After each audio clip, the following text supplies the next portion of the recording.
दश आज्ञा ता प्रभु परमेश्वर आंभे अटु।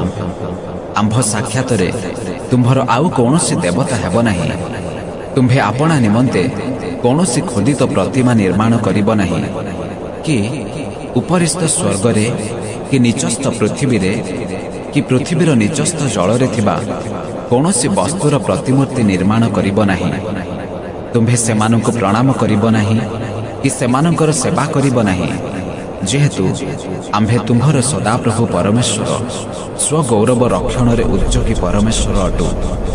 पुणी जो माने आंभकु घृणा करते आंभे सेमानंक तृतीय और चतुर्थ पुरुष पर्यंत संतान मानंक उपरे पौतृक अपराधर प्रतिफल दाता। मात्र जो माने आंभकु प्रेम करते और आंभर आज्ञा पालन करते आंभे सेमानंकर सहस्र पुरुष पर्यंत दयाकारी। तुम्भे आपणा सदाप्रभु परमेश्वरंक नाम मिथ्यारे नेब नाही, जेहेतु जे केही ताहांकर नाम मिथ्यारे निये सदाप्रभु ताहाकु निरपराध गणना करिबे नाही। विश्राम दिन पवित्र रूपे पाळिबाकु स्मरण कर। 6 दिन परिश्रम और आपणार सबु कर्म करिब, मात्र सप्तम दिन तुम्भ सदाप्रभु परमेश्वरंकर विश्राम दिन अटे।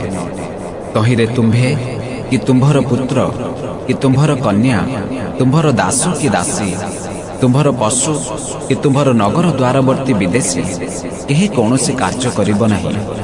जेहेतु सदाप्रभु आकाश मंडल और पृथ्वी और समुद्र और तन्मध्य स्थित समस्त वस्तु 6 दिन निर्माण करी सप्तम दिन विश्राम कले।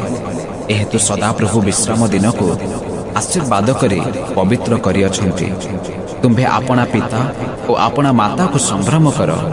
तहिरे तुम्भर सदाप्रभु परमेश्वर तुम्भको जेउ देश देबे सेही देश रे तुम्भर दीर्घ परमायु हेब।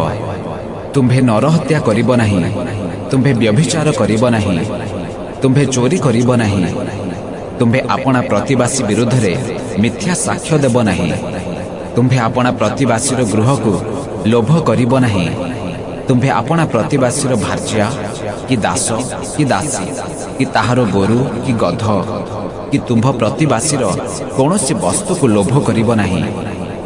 भय कर नाही, कारण तुम्भ मानंकु परीक्षा करिबाकु और तुम्भे माने जेपरि पाप न करिब एथिपाई आपणार भयानकता तुम्भ मानंक चक्षु गोचर करिबाकु परमेश्वर आसी अछन्ति।